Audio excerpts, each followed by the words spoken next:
Well, the Canada Day long weekend has turned into a holiday headache for many Canadians hoping to take a break from the pandemic. Anyone traveling by plane right now is potentially facing a rough ride.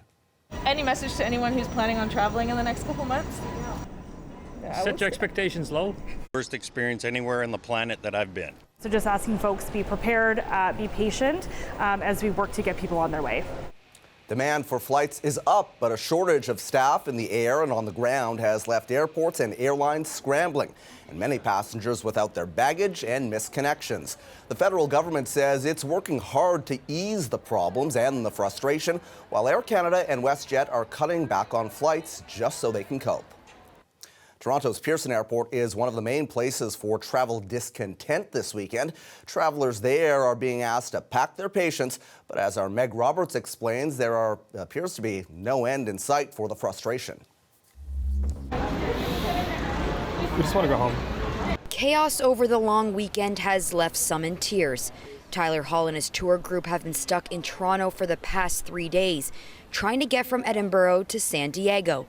They're at their wits' end. I think that we've all cried at least at one point, especially when we found out that our third flight was canceled and we have to book a fourth one with Air Canada. Air Canada has been a mess. Like from the minute we stepped into the airport, we knew that things were not the way they should have been.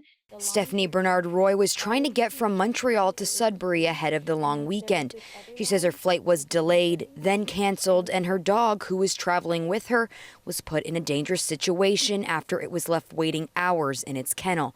Family from Elliott Lake ended up picking her up from Pearson, a 16-hour round-trip drive.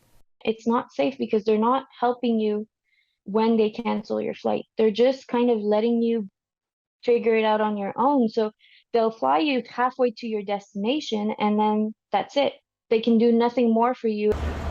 At the luggage carousel at Pearson Airport, you can find a number of travel nightmare stories, but not everyone has a bad tale to tell, and they're feeling fortunate for it.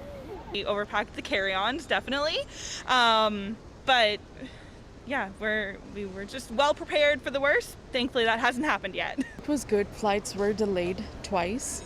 I think the total delays were at least over 2 hours, but luckily I'm here. Air Canada, in a response to CBC News, said Toronto Pearson Airport has contended with repeated issues with the airport's baggage system, which has impacted flights. And summer storms in the U.S. Northeast and Florida have added additional challenges. It said all these factors compound the already long processing times at airports, resulting in flight delays and in some instances cancellations, creating knock-on effects not only for our customers, but also impacting our employee resources and operations. Meg Roberts reporting from Toronto's Pearson Airport.